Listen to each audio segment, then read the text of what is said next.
you. How you doing? This is Leslie Eiler Thompson. You are listening to the Rogue Ones podcast, where we explore extraordinary people who are doing fascinating things, and we learn from them so that we may adopt the same attitudes to develop a rogue lifestyle. If you've ever listened to this podcast and thought, this doesn't reflect my reality because I have a full-time job, I'm not a rogue, or I'm not a musician or a creative, I have a desk job in corporate America. First, thank you for sticking with me. These next few episodes are just for you. We've spent the first part of this season talking with entrepreneurs and freelancers who are defining their own schedules and projects, most of them in the creative and artistic field. But I don't believe for a second that these types of people are the only rogues on planet Earth. Today's episode explores the journey of someone who spent many years working in a creative industry and left for the world of finance. We talk about his peaks and valleys, and he offers some tangible tips for figuring out why you might not be happy with where you are, and some helpful thought processes to figure a way out. You'll likely relate quite a bit to my guest today, Allan Douglas. He's always felt like a square peg in a round hole until a trip overseas changed the way he viewed himself and subsequently set him on a trajectory of developing a rogue lifestyle toward his career, whether an employee or a freelance professional. And as an ultimate inside scoop, years ago, Allan and I wanted to have our own podcast called 10 Years Apart. And so I'm going to hop us into the conversation where we are talking about the pseudonyms we were going to host this podcast under: Wade Bixby and Eiler Gray. Thanks for listening. Let's jump on in. Okay, so Wade Bixby, Eiler Gray, we are these, this was what we were going to use. These were the pseudonyms. That's right. Yes. And explain yours. I actually stole it from King of the Hill. Is that's that cartoon movie? Cartoon, yeah. The Well, it's not a show? movie, show, yeah. Okay. Mike Judge show. And that's the name of the news anchor. Oh, really? On the show. Why'd you take that? Because it was a remarkably bizarre but believable name. So Wade Bixby, Eiler Gray is, embarrassingly, I had a stage name in high school. Of course you did. I actually started dating a guy, and he didn't know what my real name was. It's not a joke. It's my maiden name plus Gray because I just, it's real like, oh, yeah. Actually, Leslie means out of the gray. This is a bucket list conversation that we are having right now because nearly 7 years ago, At least. we toyed around with the idea of having a whole podcast series. We didn't actually do it, but it was going to be called 10 Years Apart because we are not quite 10 years apart. We are 9. Generationally, though, we are the next generation down from each other. Yes. Well, of course, you. And it was the idea of the conversation within music that there are people that you listened to. They worked on projects that I listened to. Yes. And so... Yes. The people who had been artists in the 90s That's right. often became producers in the aughts. You're a guest on the Rogue Ones podcast. Thank you. I'm thrilled to be here. Hank, your dog, is resting quietly beside us. Good boy. Yes. So the conversation that we are to have today is a very practical conversation, I think, because your idea of being a rogue, and certainly how rogue has looked in your life, it has started with a sort of origination that a lot of rogues start with, which is feeling like a square peg in a round hole. I'd say I noticed it in college. Everyone in music school I'm a jazz guy. And where did you go to college? Explain. University of Miami. Which is a jazz school. Which is known to be a jazz school. Yes. Everybody had their own little box they worked in. Mm-hmm. So the jazz box, the classical box, I'm an audio engineer, and that's all I do. And I liked the Beach Boys. And what were you studying? Music business. Okay. And this was before liking the Beach Boys was cool. This is the thing about Allan Douglas that you all will come to find out, especially when you see his picture. He is a hipster. He really is. And I know this to be true because at one point he said to me, I'm not a hipster. I've liked all of these things way longer than anybody else has, without realizing that is exactly what a hipster says. But to me, a hipster changes their tastes with the times. Okay. And that I just happened to, for a brief moment in history, like the things that I think a lot of people in society like. Okay, so you were in school at Miami. Yes. Into the Beach Boys, which is weird. I was into the Beach Boys, which was weird. I didn't want to be a jazz guitarist or a classical pianist or an avant-garde composer. I took great courage and interest in something that I heard some of the Motown musicians say. Well, two things. One, if my role here is to shake a tambourine, I'm going to shake the tambourine. I'm not going to wish I was the bass player who's playing all the cool parts. I'm going to shake the tambourine and be part of a thing. Right. And two, these guys were in their, 60s, 70s, and they're like, we're just learning how to play, which is a very not pop mentality. That is a jazz mentality. That is a blues mentality. It's a constant thing to be learning. It's a constant thing to be... It's a discipline. And that being said in the good sense of the word, it's something to continually strive for. Right. And to not say, oh, I've arrived now. And that's part of, to be hokey, the rogue journey. It is. And that's kind of why we're having this conversation, is the idea of there's path A, which is the path of least resistance, which is what you're doing that maybe you hate, and you can't do it. There's path B, which is running away to join the circus. Right. And then there's path C, which is nobody can tell me what this is going to look like, but I have to make it work. Right. And I will, and here are the ways. And so breaking this down for you, you were in Miami, and then what was the big thing that kind of triggered the change of thought or the understanding or... I found people that liked Brian Wilson. When I said to a group of people, Brian Wilson's a genius, and waited for the onslaught of eye rolls and instead heard, well, yeah, of course. Now, was that when you went to the UK, That right? was in the UK. That was in the UK. Did part of you enjoy that other people didn't get you? Like, is that an enjoyable thing to you? No. That wasn't. It's into your 30s, you do care less. But when you're 19, and no, you don't necessarily... I felt confident in who I was. Right. I didn't aspire to change to get people to like me more. So you come back and you muddle through 1 year. Yeah, and then graduated, got married, moved to Nashville, was working in publishing at the time. What kind of publishing? It was a pedagogical publishing and classical repertoire. So I would spend a lot of time in the notation tool finale. And then while I was here, continued to try to basically work whatever I could to get paid to do it. So I did a lot of hustling and scrambling, in part because it was the right time to do it, in part because you got to pay the bills. Yeah. Did you enjoy that, or was that very stressful and draining for you? It was both. Mm-hmm. There were times of being energized by it, and there were times of being drained by it. Mm-hmm. Along the way, I think the friends and experiences I picked up, I wouldn't trade, and that's again a common theme through my thread, and not just mine, but anybody's. So, in the midst of all that, I mean, you pick up what you end up learning. What I ended up learning was just how to solve problems. Your problem is you need an entire project transcribed. Okay, I can do that. In the midst of hustling and scrambling, I just learned to work hard, which sounds obvious, but I don't take that lightly, and I don't take it for granted. I worked a full-time job for a great portion of that time, and then freelance. And so it's the sort of thing that, I mean, my grandfather did it. My dad did it. Right. It wasn't a new concept, but applying that in my life to say, okay, if I need to work 16 plus hours, 6 days a week in order to get from point A to point B. And that's just what I'll do. Like I'm not going to try to circumvent that, go around it, go below it, go above it.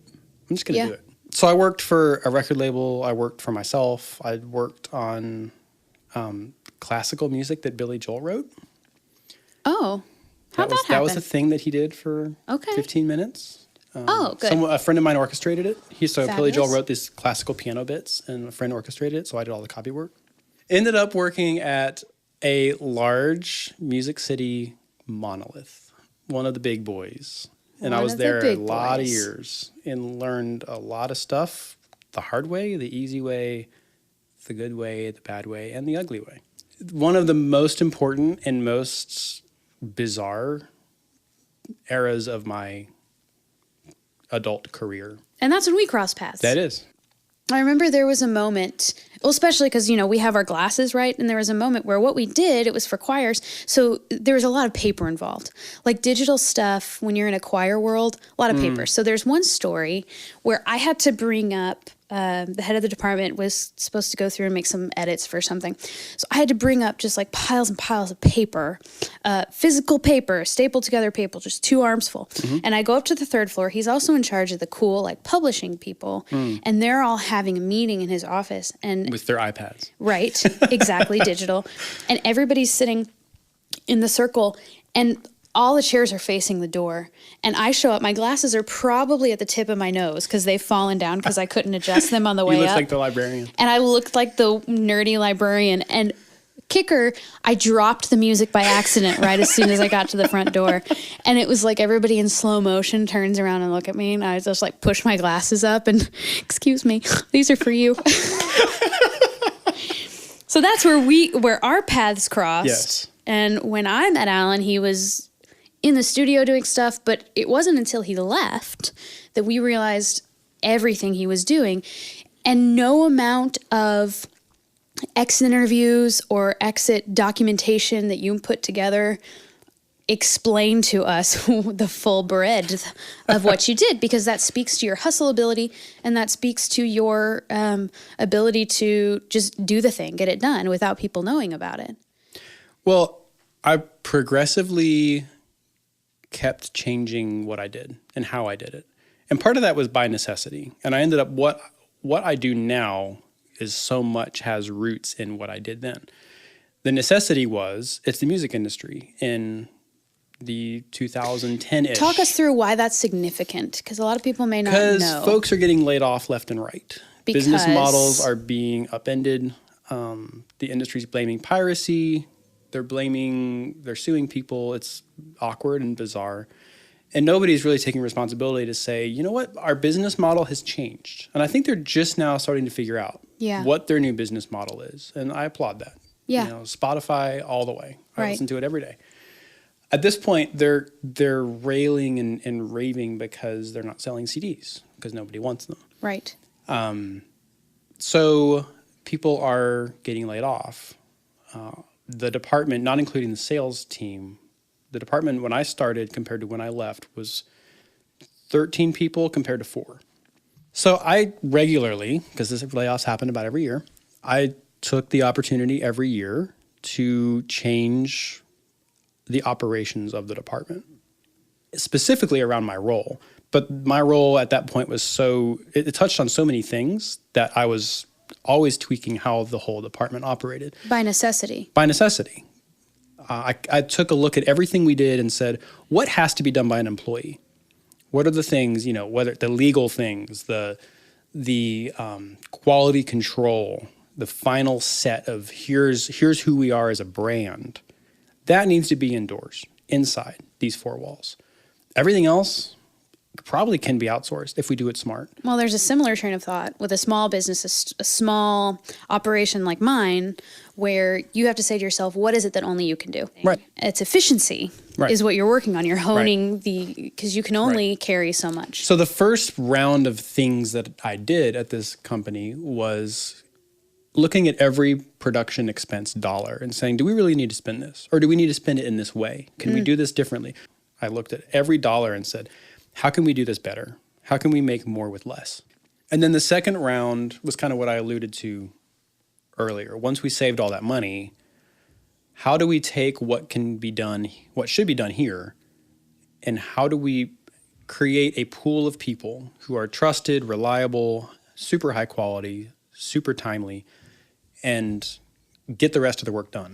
While I'm helping the company do what they do better, I'm also creating a role that I like better for myself. I was going to identify where it was a true win-win and make it happen. And that's something interesting about you that I would love to touch on a little bit is I think there are a lot of people that look at their current roles and they're not quite happy with them. And they see ways that they could be more efficient, save the company money, do better things, create win-win situations. How did you actually go about doing that, making those changes? Did you just happen to have employers that were like, interested and willing? Or did you just do the thing and you just... I did a lot of asking forgiveness and not permission. If I saw something that needed to be done, I just did it. Okay. And occasionally I got my knuckles wrapped with a ruler, but the results were there. Right. And even a poor manager can see when results are there. Right. So the fact that we were getting things out on time, relatively close to budget, better than it had ever been, in some cases under budget, can't really argue with the mechanism if the mechanism works. Right. I kind of took on more and more of what I wanted to do, stripped away the things I wasn't interested or I didn't feel I was good at. It was about maximizing my value for the company and also maximizing what we as a department did that was bringing value and how we were operating. So I became very entrepreneurial within Absolutely. a corporation. Yeah. Which there's apparently a term for that. Which is? Intrapreneur. Oh, wow. Yeah. Wow. Grown. Wow. Grown. Ended up in a corner office on Music Row with 2 walls of windows. Whatever question somebody had, I had an answer, which is a nice place to be. Right. And you had a place. You had a place in the community. yeah, And you were I a had staple. Everybody knew Allan Douglas. A great crew. And I miss that crew. That's what I miss the most about that era was the crew. You also had a mini fridge. I did have a mini fridge. That was the thing I was the most jealous about. So So corner desk, I have corner office. I'm working in these incredible recording studios, top shelf notch producers and engineers and musicians. And then I left. You defected. I did. I said, okay, this is done now. I took a huge left turn and went to a financial services organization, which sounds lame, but it has been anything but lame. It's so rogue of you. There becomes an unspoken rule that is, this is as good as it's going to get. You've made it. You have the corner office on Music Row. There are a bunch of people who have never had that, who would love to have it, and that's a true statement. But there becomes this thing where it's like, well, then I better not leave because Right. the grass is surely not greener somewhere else. Right. And what was funny is it was not everything I'd ever worked toward. I didn't have words for it when I was 20, but I realized maybe when I was 30 that what I really wanted out of music didn't actually exist. It had stopped existing sometime in the mid-70s. Okay. Meaning a group of people, a kind of a core group of musicians, engineers who are making music. They all have a piece of the puzzle. The Making Motown idea. Motown. The tambourine Stax idea. Records, Memphis, Wrecking Crew, LA. They're playing on all these incredible songs. It just so happens all those people played on famous records we all know. Right. But it really was, they were part of a crew. They were part of a scene. Tooth and Nail Records had this. Gene Eugene is still one of my heroes, though I never met the guy, because he produced all these records by all these bands that meant so much to me. Now, I didn't realize when I was 20 that they were all like living on couches then, and that really was not a sustainable way of life Right. if you want to have a family and if you want to do the things that were important to me personally. But I realized, this is great. I'm really glad for this journey. I'm glad for the chance that I can tell whoever, my grandkids, my coworkers in India, about these great recording studios I used to work in and the absolute best musicians you can even begin to imagine sight reading music that sounds like they've been playing it for 30 years. Yeah. But that was great. That wasn't something I wanted to do when I was 50. And exiting music when you're 50 is hard. And I thought, I'm always going to love music. And there's a certain prestige in working in music, but that doesn't have to define me or my career. Right. Just like I kind of rejected the labels at college, I kind of reject the label of, oh, you're working for a financial services organization. You must have failed somehow. Right. I always said, ironically, I don't want to be pigeonholed. And even now I say, I enjoy what I'm doing, but I'm not going to be pigeonholed. So there's this, again, that entrepreneurial motif of, I want to be part of something, but just when I get comfortable, I change it again. But you can even not be an entrepreneur and have this idea that I want to be a part of something greater than myself. And that's going to mean changing and evolving and shifting. But what you did all those years in the music industry was constantly being effective and finding new ways to be effective and streamlining and processes and how can we change things, which is what you're doing now. I'm getting paid to do it now. Right. So it's kind of a win-win. And really all of that, I feel, rolls up into the term innovation. And that's a term that has been probably overused in the last several years. But efficiency, streamlining, workflow optimization, process improvement, it all works into the idea of continually challenging how you do what you do. And that's where I come to the thought that rogue is not what you do. I think a lot of folks kind of default to, if I'm a bohemian artist, if I'm a graphic designer, there's certain the unspoken rules of what kinds of jobs are rogue. I reject that. I say, no, rogue is not what you do. It's how you do what you do. I even reject the idea that entrepreneurs and employees are mutually exclusive. I feel I have lived that exception. I don't think it matters if you're a freelancer, an employee, an entrepreneur, whatever you want to call it. You can make almost any job more rogue, and how you operate, how you view it.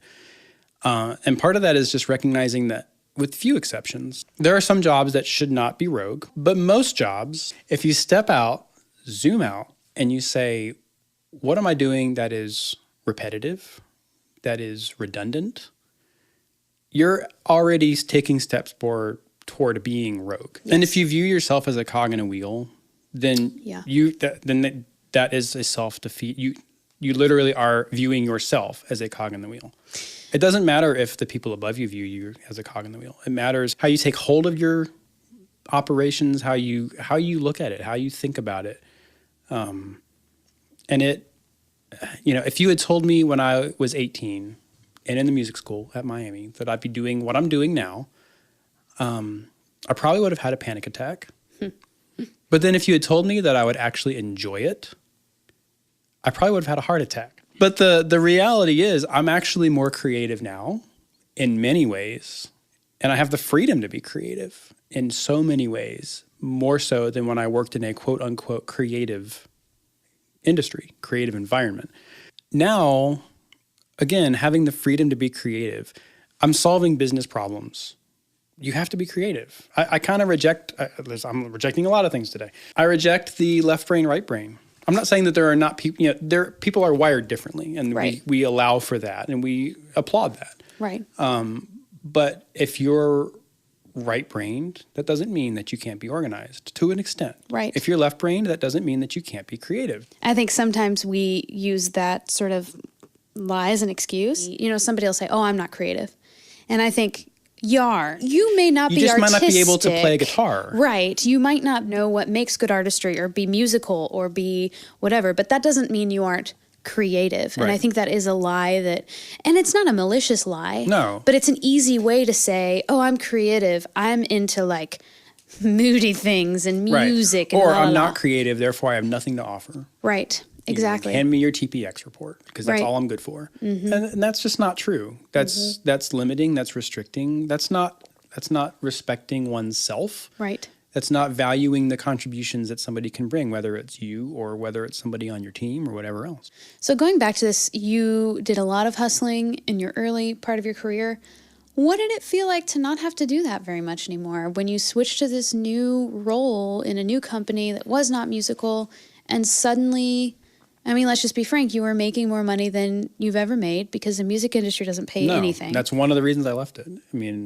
It's one of many, but I was tired of shoestringing it. Right. And so now you are kind of in this thing that years ago you were like, I am pushing so that one day this can be our reality. And I come back to another phrase I think of a lot, and it's dramatic, but it is innovate or die. And that is what a rogue does. That is what successful business strategies and business models are built on. That is what successful artistic musical careers are built on. The Beatles are the Beatles because they never did the same thing twice. U2, as much as maligned as they can be, because maybe they should have retired 20 years ago. Hope you're not listening, Bono. I hope you are listening, Bono. Actually, for the record, yes, for I Leslie's do. sake, I do. Bono, if you're out there listening, Please. give me a call. And then retire. Yeah. So the great business careers and the great music careers are constantly innovating. Bob Dylan is Bob Dylan because he's bizarre and he doesn't do what's expected of him. Right. Those who do what are expected of them, we're not going to talk about them because we don't remember their names. So for those of us who are 10 years behind, someone wise like you, what are some, but what is a practical way that when we do have these two things that, you know, we're trying to make a decision or we're trying to think about what opportunity should I take? What are some ways that you have learned to, you know, make those decisions? Just a little bit of wisdom there from Mr. Bixby would be so good. So there was something we used to say in the freelance music world about should you take the gig or not? And there were 3 considerations. And I have found since leaving the music industry as a full-time vocation, I have found that this has resonated with a lot of people that have never even worked in music. So I think it bears saying. The 3 considerations, you're going to take the gig, yes or no. 1, is the hang any good? Meaning, are the people any good? Would you like working with these people? 2, is the music any good? Would you enjoy the music? Is it something that like nourishes you? Because when you get down to it, you know, there is something deeper personally about music than there is about Excel. And that's okay. Right. 3, is the money good? Money's money. That's pretty self-evident. That's right. So the line always was, if you get 2 out of the 3, take the gig. If you get the hang and the music, so the people are great, the music is great, as long as you're able to pay your bills, the money's less important. If the money is great and the people are great, then the music can be terrible. And there's plenty of people on tour right now with names you would recognize that I'm sure feel that way. They're the bass player for XYZ, and they're making a great living. They love the people in the band and the life on the road, but like they never listen to the music. And then if the music is good and the money is good, well, you don't want to work with jerks forever, but you can work with them for a season. So if you translate that out of the music world, it's the same principle. That's right. Do you enjoy your work? Is it challenging? Is it uplifting? Maybe that's the mission, but maybe that's the actual work. That's the operations. That's the daily getting the stuff done. Do you like the people? Are the people you'd want to work with? They might be people you want to hang out with on Friday night, but they don't have to be. Right. They can just be people that are really good at their jobs and that make your work life interesting or challenging in a good way, or they're just effective. Right. And money's money. It's, again, pretty obvious. So the rare times you get all 3, just soak up every minute of it. Exactly. Because they don't last. Right. They might last for a day. They might last for a year. They might last for 10 for the occasional few. You know, these 3 considerations can happen whether you're considering being an employee of a company or whether you are self-employed or whether you're a freelance person. Obviously, that's the context from which it came. If a new client were to come to me, those are exactly the things I need to examine. If you're an employee, evaluate it through that lens. That's right. And it might provide some clarity. If you don't particularly love your job, it might show you why. You know, I only have 1 out of the 3. Well, no wonder I don't like my job. Absolutely. Hey, what can I do to adjust those other 2? Right. Maybe I need to look for something else, but maybe I can. That's a really good point you make. There's a defeatist attitude where if you were to look at that and say, no, I don't even have 1 of the 3, or I have 1 of the 3 or whatever. Do what you can to change it. And if you can't, then your attitude needs to become, then I need to leave well. I need to finish my time here and leave well and go on to something else. Right. Because and it's not a greener pastures thing. It's I'm going for 2 out of the 3. That's right. Right now I have 0 to 1. I'm going for 2 out of the 3. Therefore, I have no ill will toward this place of the 0 or 1. It's fine. That's right. Because if you're not functioning in a 2 out of 3 mindset or a 2 out of 3 reality, chances are you aren't being a very effective contributor to the situation. Right. So you leaving and finding a better place is really better for everyone else. Right. But the trap is to become this defeatist attitude where I would go home to my husband and whine and complain, you know, And he got to a point where he said, I can't help you. And it's true, he couldn't. Yeah. So I changed my mindset. Well, I got to do something else. Yeah. I'm going to hire a career coach. We're going to talk through some things. We're going to scrape the bottom of the barrel and figure out what to do next. And again, Rogue is what you do, how you do. It's just applying this into daily operations is the challenge. And that is also the opportunity. Work matters. The things that we do matter, especially where we're intersecting with people, whether they're friends or colleagues or clients or whatever else. That matters. Right. All of those improvements that I made at the former company that I mentioned earlier, whether that was saving production expenses, whether that was changing the operations, all of that since I've left has been changed again. The money's been spent. Yes. The budgets have probably ballooned, and that's okay. Right. I think 10 years ago, I would have been very angsty about that. I would have been like, but I achieved this thing, and now that thing is gone. And what we do matters, but we also got to hold it loosely. We got to realize, like, everything I did there, it was meaningful, and I'm glad I did it, and I am thrilled for those opportunities. But they were also castles in the sand, and it just takes one wave, and that's okay. Wade Bixby. Mrs. Eiler Gray. It's been good. Indeed. Clinking our Diet Coke glasses together. I still have some left.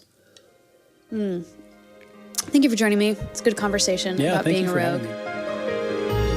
Thank you for joining us for this special episode of the Rogue Ones podcast. I really felt like we touched on some topics that we haven't yet talked about and that a lot of people are probably desperately wanting someone to speak into. I am confident that the next series of episodes will do exactly that. We have people from all over the board in terms of career and trajectory, geography, and I am so excited for what's to come next. You will get a sneak peek if you subscribe to the Rogue Ones email list at rogueonespodcast.com. I send an email out almost weekly to the subscribers there to give them an idea of what's going on, what fun things are ahead, and I simply cannot wait to tell you more details about the upcoming guests. They are incredible. They've experienced so many things, and you are going to learn so much, and it is an honor for me to get to tell their stories. As always, a special thank you to Ryan Swinehart of Sick Island Studios here in Nashville, Tennessee. He does a fabulous job of making sure whatever comes out of my computer at the end of the editing process sounds great on your device. So thank you for joining us on the Rogue Ones podcast. We will see you next time.